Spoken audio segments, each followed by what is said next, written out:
préambule. Cette formation aborde de nombreux sujets qu'il faudrait des semaines ou des mois à traiter de manière exhaustive, comme on le ferait en faculté de droit. Mais l'objectif n'est pas ici de préparer un diplôme, encore que même un étudiant gagnerait à aborder ces sujets sous un angle pratico-pratique, tant est souvent important le décalage entre le droit théorique et le droit pratique. Comme je le dis en marge de toutes les formations de l'Institut de droit pratique, la loi votée par le Parlement cohabite avec celle du marché, celle du plus fort, celle de l'offre et de la demande. En outre, la lenteur de la justice, la complexité du droit et de la procédure, l'aléa considérable du résultat, la difficulté de faire exécuter un jugement, voire son inexécution en matière pénale, tout cela a de quoi décourager le citoyen de recourir au juge pour faire valoir ses droits. Cette formation a pour vocation l'accompagnement des personnes confrontées à des problèmes d'argent.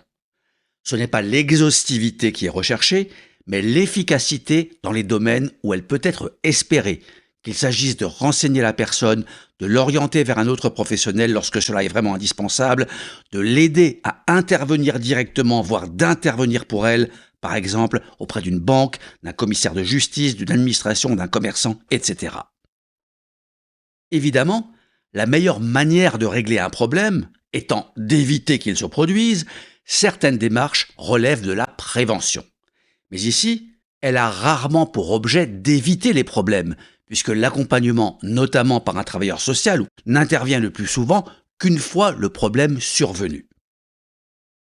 La prévention, cela peut aussi être le dépôt d'un dossier de surendettement à titre préventif justement, avant d'avoir accumulé des dettes.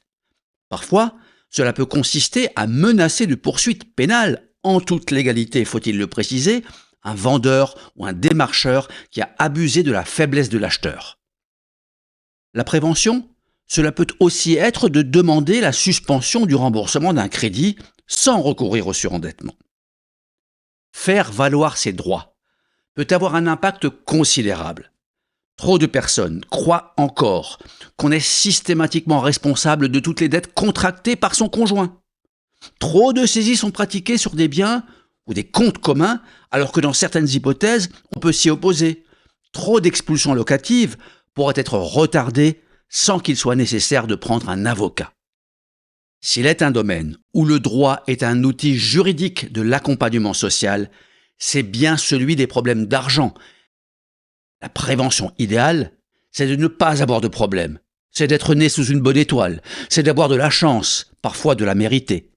C'est peut-être d'avoir une baguette magique, mais là, nous n'avons pas le mode d'emploi dans nos programmes de formation.